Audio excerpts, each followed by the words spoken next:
Bonjour à tous et bienvenue dans ce nouvel opus de Regard d'Expert, votre émission qui vous permet de partir à la rencontre de chercheurs. Et aujourd'hui, nous accueillons Christian Gaulier, co-responsable scientifique avec Patricia Criffo de la chaire Finances durables et Investissement responsable. Christian, bonjour. Bonjour Isa. Alors merci d'avoir accepté notre invitation sur ce plateau. Dans une précédente émission, on a vu que Patricia Criffo nous avait présenté votre chaire. Est-ce que vous pouvez nous présenter plus en détail les travaux de votre groupe de travail? Nous, on travaille sur la partie marché ISR et on s'interroge sur l'utilité sociale de l'ISR. Il y a deux grandes thématiques qui sont étudiées dans ce groupe de travail. La première thématique, c'est une thématique sur est-ce que l'ISR est un critère de sélection d'actifs qui améliore la rentabilité des portefeuilles des fonds. Et ça, c'est plutôt une approche traditionnelle consistant à dire, ben oui, il y a des tas de manières de sélectionner des actifs et peut-être que les fonds, les entreprises qui sont plus responsables ont une profitabilité supérieure et donc les surpondérer dans les portefeuilles peut être un avantage pour les épargnants, même s'ils n'ont aucun intérêt pour les développements durables ou les responsabilités sociales des entreprises. Puis il y a une autre dimension qui est celle qui m'intéresse plus personnellement, c'est la dimension qui consistera à dire il y a des épargnants dans la société qui ont une préférence intrinsèque pour l'altruisme et le développement durable. Et ces gens-là, ils désirent placer leur épargne en faveur d'entreprises qui, effectivement, ont ces valeurs-là. Avec des critères extra-financiers, en fait. Voilà, c'est ça. Et donc, l'une des difficultés qui se posent, c'est comment pondérer ces critères extra-financiers par rapport aux critères financiers traditionnels. Alors, justement, vous évoquez, en fait, la notion un petit peu de performance, qui, elle, est très liée à celle d'actualisation, surtout lorsque l'on cherche à effectuer une allocation dans un portefeuille d'actifs. Alors, vous avez écrit un article sur l'actualisation dans le domaine du développement durable, mais comment chiffrer les projets d'investissement durable?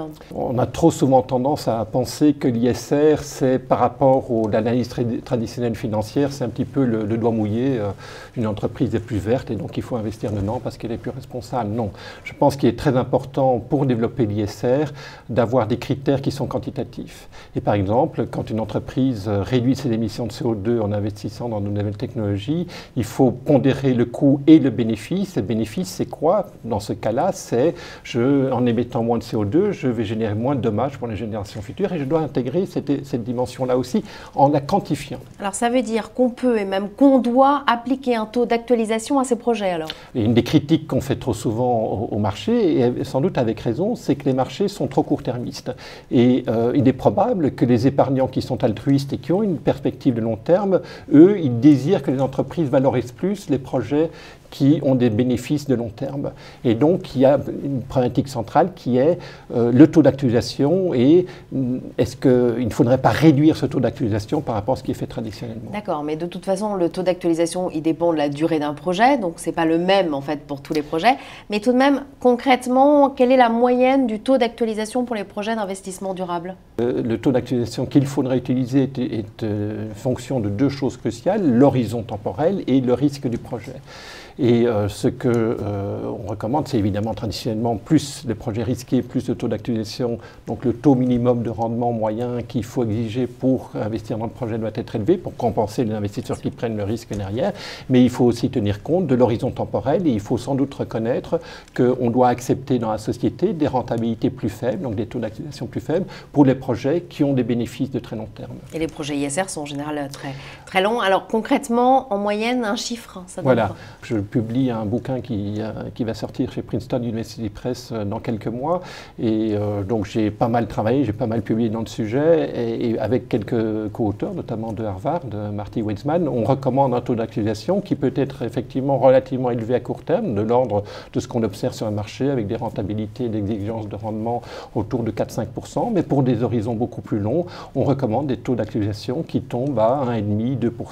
Alors, vous avez parlé d'un livre que vous allez sortir, mais de façon plus générale, est-ce que vous continuez à approfondir vos recherches sur l'actualisation ou est-ce que vous travaillez sur d'autres sujets actuellement? Non, parce que je pense que alors, dans la problématique ISR, il y a des tas d'autres dimensions que le long terme. Il y a aussi une dimension qui est très importante en France en particulier. Je pense que c'est les problématiques de valorisation des risques, en particulier le principe de précaution.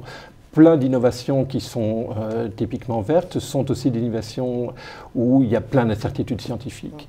Et c'est le cas du changement climatique. Et parce qu'il y a beaucoup d'innovations en plus. Voilà, tout à fait. Et donc la question, c'est comment intégrer les incertitudes scientifiques dans l'analyse de la responsabilité sociale et environnementale des projets d'investissement qui ont une dimension d'innovation importante.